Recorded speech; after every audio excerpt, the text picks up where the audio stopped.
Gil Ybarbo is just a really huge figure for East Texas history.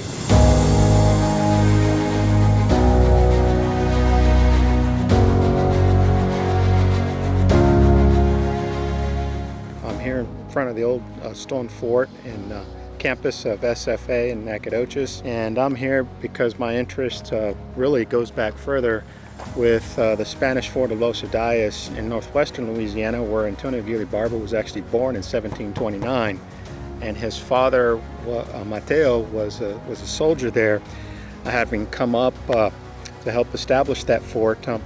Grew up there, became soldier, and spent a lot of time in Natchitoches, Louisiana, establishing himself in kinship networks, both blood and kin.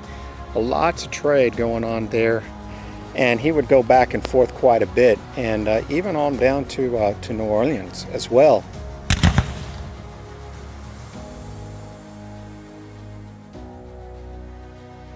This was as a result of the rivalry between Spain and France, and began really because of La Salle, and then it resumed in the early 18th century.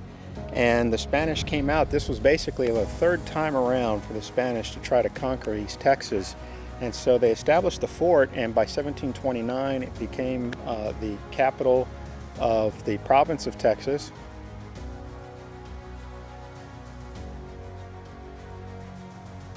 The fort itself was abandoned by order of the crown in 1773, and the settlers there were forced to come to San Antonio.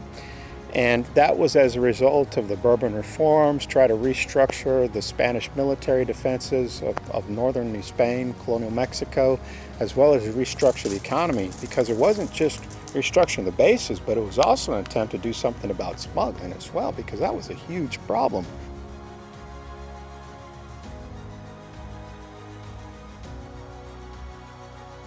Ybarbo had petitioned to return to East Texas. He makes it the following year to Bucareli for about 5 years on the lower Trinity River.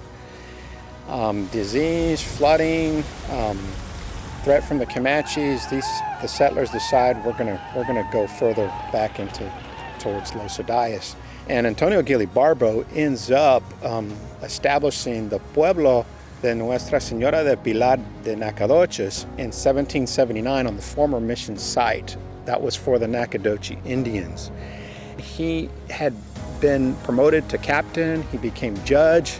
He established this criminal code, 1783. He's gotten in trouble a couple times because of smuggling.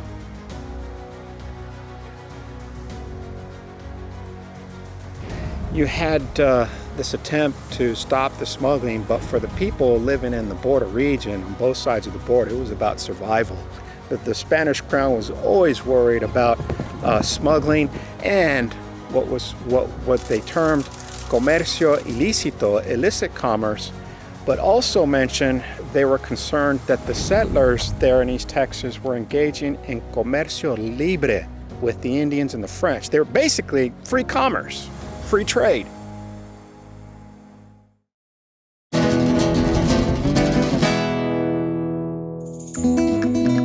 The Camino Real basically stretched from Mexico City all the way to its terminus at Los Adayas, but de facto the settlers of Los Adayas, soldiers, settlers, would have extended it to Natchitoches, Louisiana.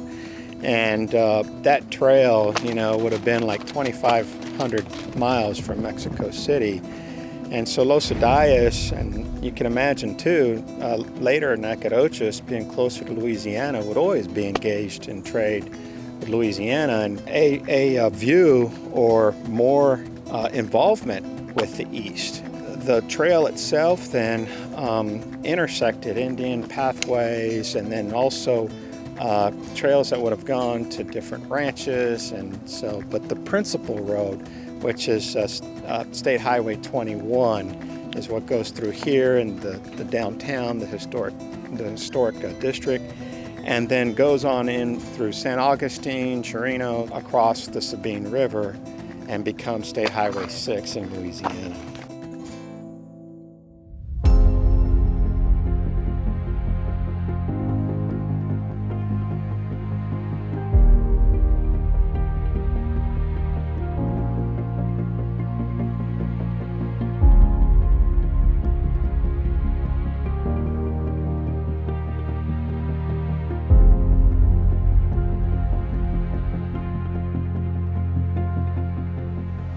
Essentially, it was more of a trade post because he would have had his ranch, but he spent more time in his later years in San Antonio because of his troubles there. So I don't know actually how much time he would have actually spent here inside the fort, but it really was a trade post more than anything.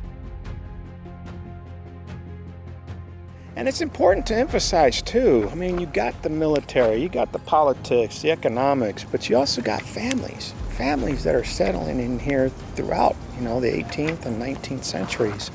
And so you can really see this kind of coming and going in different directions from Mexico to East Texas and northwestern Louisiana. But also the fact that you have movements coming from the United States westward, and that you have indigenous peoples who are already here trying to accommodate all these different groups coming in, and it's not easy.